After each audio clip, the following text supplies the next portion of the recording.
Hi నమస్తే అండి. ఈరోజు నేను మడత కాజాలు ఎలా చేయాలో ఇంట్లో చూపిస్తున్నాను చూడండి. ఈజీగా చేసుకోవచ్చు ఎవరైనా సరే. దీనికి కొంచెం ప్రాసెస్ ఎక్కువ టైం పడుతుంది కానీ చేయడం మాత్రం చాలా ఈజీనే. కానీ కొంచెం వీడియో కూడా లెంతీగా ఉంటుంది. చూడండి, మీరు ఇంట్లో చేసుకోవాలనుకుంటే ఈజీగా ఇలా చేశారనుకోండి, ఈ బజార్లో కొన్నట్టు టేస్టీగా క్రిస్పీగా వస్తాయి. ప్రతి లేయర్కి కూడా పంచదార పాకం పడుతుంది. దీన్ని ఎలా చేయాలో నేను ఎలా చేశానో చూడండి. నేను ఇది ఎప్పుడు గోధుమ పిండితో చేస్తాను. మీకు వీడియో చేయడానికి నేను మైదా పిండి వాడాను. మైదా పిండితో చేసి చూపించాను. బజార్లో అయితే మైదా పిండే వాడతారు. డాల్డా మైదా పిండి వాడి చేస్తారు. చాలా బాగా వస్తాయి. క్రిస్పీగా కరకరలాడుతూ లోపల జ్యూసీగా చాలా బాగుంటాయి. దానికోసం మనం ఏం చేయాలంటే కొంచెం డాల్డా ఒక 100 గ్రాములు కానీ 50 గ్రాములు కానీ మనం తీసుకున్న పిండిని బట్టి. నేను ఒక పావు కేజీ పిండి తీసుకున్నాను. పావు కేజీకి నేను ఒక 50 గ్రాములు వాడుతున్నాను. డాల్డా బాగా కాసి అందులో పోసి వేడి డాల్డానే మైదా పిండిలో పోసేయాలి. పోసి అంతా పిండంతటికి ఒక స్పూన్ది కాలుతుంది కదా, ఆ స్పూన్ తీసుకుని పట్టించేసి ఆరిన తర్వాత చేత్తో దాన్ని పిండికి మొత్తాన్ని పట్టించాలన్నమాట. మొత్తం పిండికంతా అట్లా డాల్డా పట్టిందనుకోండి, క్రిస్పీగా కరకరలాడుతూ బాగా వస్తాయి కాజాలు. నెయ్యి నూనె వాడొచ్చు కానీ కొంచెం మెత్తదనం వస్తుంది. డాల్డాకి వచ్చినంత గుల్లతనం రాదు. గోధుమ పిండి నెయ్యి వాడామనుకోండి హెల్తీగా కొంచెం మెత్తగా అనిపిస్తాయి అనమాట. అంత క్రిస్పీగా ఉండవు. మైదా డాల్డా వాడితేనే బాగా క్రిస్పీగా వస్తాయి. బజార్లో వాళ్ళు స్వీట్ షాప్లో అవే వాడతారు. నేను అందుకే ఆ రెండు వాడే మీకు చూపిస్తున్నాను అనమాట. చక్కగా ఆ పిండంతా అట్లా పట్టించి మర్దన చేసి పక్కన పెట్టుకోవాలి ఒక 10 నిమిషాలు. ఈలోపు మనం ఇది నానేలోపు పంచదార పాకం పెట్టుకుంటే సరిపోతుంది. నేను 1కి 1.25 పంచదార వేసాను. పంచదార మిగులుతుంది. మిగిలేటట్టే పంచదార పాకం పట్టుకోవాలి.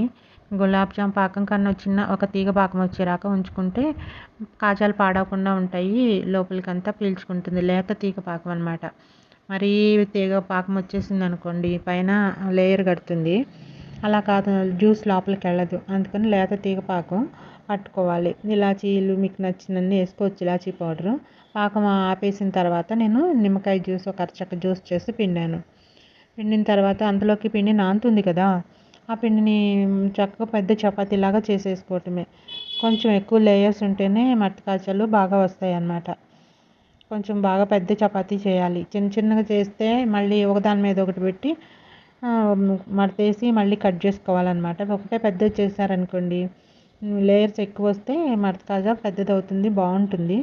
నేను ఇంట్లోకే కదా పిల్లలకి, అంటే మరీ పెద్ద సైజు చేశారనుకోండి ఒకటి అల్లా తిన్నా కానీ వెగట కొడుతుంది కదా అని నేను కొంచెం చిన్న సైజు కట్ చేశాను. చక్కగా స్క్వేర్ షేప్లో కట్ చేసుకుని చపాతీని డాల్డా కొంచెం ఉందాక అట్టు పెట్టాను అనమాట. ఆ డాల్డా దానికి పట్టించాలి. పైన ఆ పొరంతటికి డాల్డా పట్టించి మైదా పిండి స్ప్రెడ్ చేయాలి. కొంచెం ఆయిల్ డాల్డా మైదా పిండి కొంచెం ఎక్కువ స్ప్రెడ్ చేస్తే పొరలు ఎక్కువగా మనకి కనపడతాయి అన్నమాట. అతుక్కోకుండా ఉంటాయి. మైదా వాడటం కంపల్సరీ మైదానే వాడాలి. అతుక్కోకుండా పొరలుగా మనకి నూనెలో వేస్తే పొరలు బాగా కనపడతాయి. జ్యూస్ కూడా బాగా వెళ్తుంది లోపలికి పంచదార పాకం. ఇలా పెట్టి చల్లిన తర్వాత చక్కగా చిన్నగా ఫోల్డ్ చేసుకోవాలి. గ్యాప్లు ఏం లేకుండా నిదానంగా ఫోల్డ్ చేస్తే లోపల గ్యాప్లు వచ్చినాయి అనుకో మళ్ళీ అంత బాగోదన్నమాట. అందుకని గ్యాప్లు లేకుండా చక్కగా దీన్ని ఫోల్డ్ చేసేసుకోవాలి. నేనైతే నీట్గా నిదానంగా ఫోల్డ్ చేశాను. స్కిప్ చేయకుండా చూసారనుకోండి చక్కగా అర్థమవుతుంది. ఈజీగా ఇంట్లోనే చేసుకోవచ్చు. ఈ చిన్న టిప్స్ ఏంటి, డాల్డా వాడటం, అవి నెయ్యి మైదా వాడితే కొంచెం హెల్తీగా ఉండాలంటే నెయ్యిను గోధుమ పిండి వాడుకోవచ్చు. షాప్ స్టైల్లో రావాలంటే మాత్రం మైదానే వాడాలి. ఇలా రోల్ చేసి చక్కగా మళ్ళీ పొడిపిండి వేసి అతుక్కోకుండా రుద్దాలి. లాస్ట్లో మాత్రం కొంచెం వాటర్ యాడ్ చేయాలి. నూనె అయితే అతుక్కోదు కదా, వాటర్ యాడ్ చేస్తే ఊడిపోకుండా అతుక్కుంటుంది అనమాట. వాటర్ యాడ్ చేసి దాన్ని మళ్ళీ కొంచెం స్ప్రెడ్ చేయాలి అతుక్కోకుండా.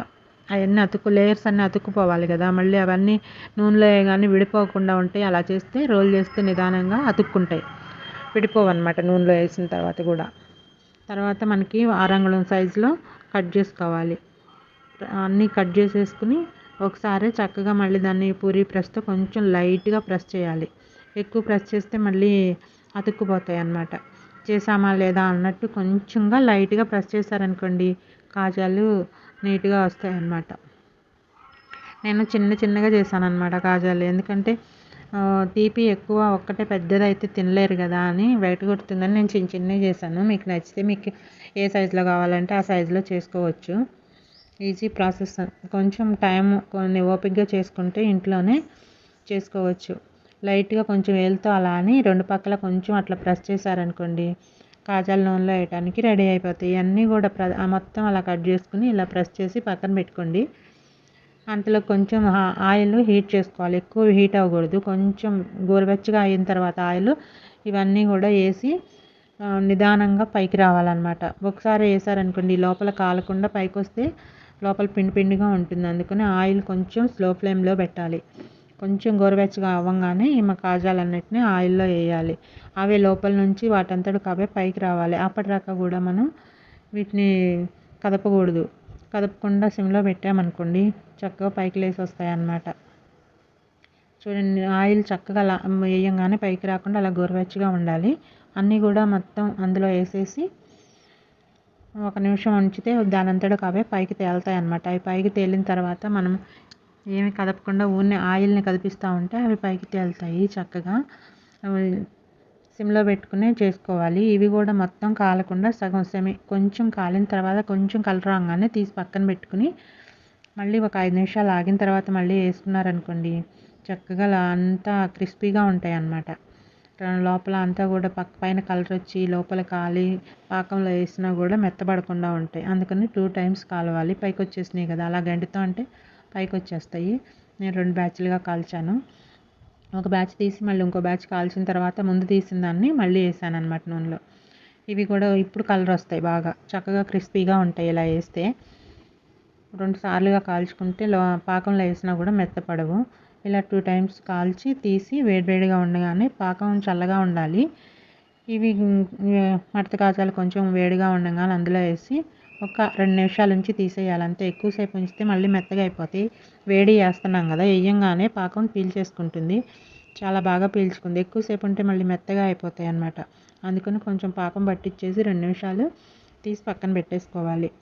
ఏమీ పాడవు. ఈ ఒక 20 రోజులు నెల ఉన్నా కానీ ఏమి పాడవు. కొంచెం పాకం రానిచ్చాం కదా, 2 సార్లు కాల్చాము, అస్సలు పాడవు.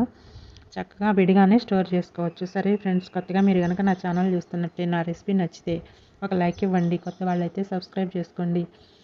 బెల్ ఐకాన్ని క్లిక్ చేయండి. ఇప్పటివరకు నా వీడియో ఇంత చూసినందుకు ధన్యవాదాలు. మీ అందరికీ కూడా థ్యాంక్స్ చెప్తున్నాను అనమాట. నన్ను ఇంత దూరం తీసుకొచ్చిన నా సబ్స్క్రైబర్ అందరికీ కూడా థ్యాంక్స్.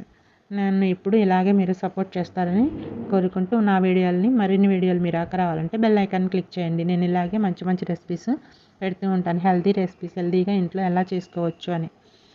బయట షాప్లో కొనాలంటే చాలా ఖర్చు కదా, ఇంట్లో చేసుకుంటే చాలా తక్కువ ఖర్చుతో అదే టేస్ట్తో పిల్లలకి చేసి పెట్టుకోవచ్చు. ఇంట్లో కూడా అందరూ తినచ్చు. చేసుకుంటే ఎక్కువ ఉంటాయి, కొనుక్కుంటే కొంచెమే వస్తాయి కదా.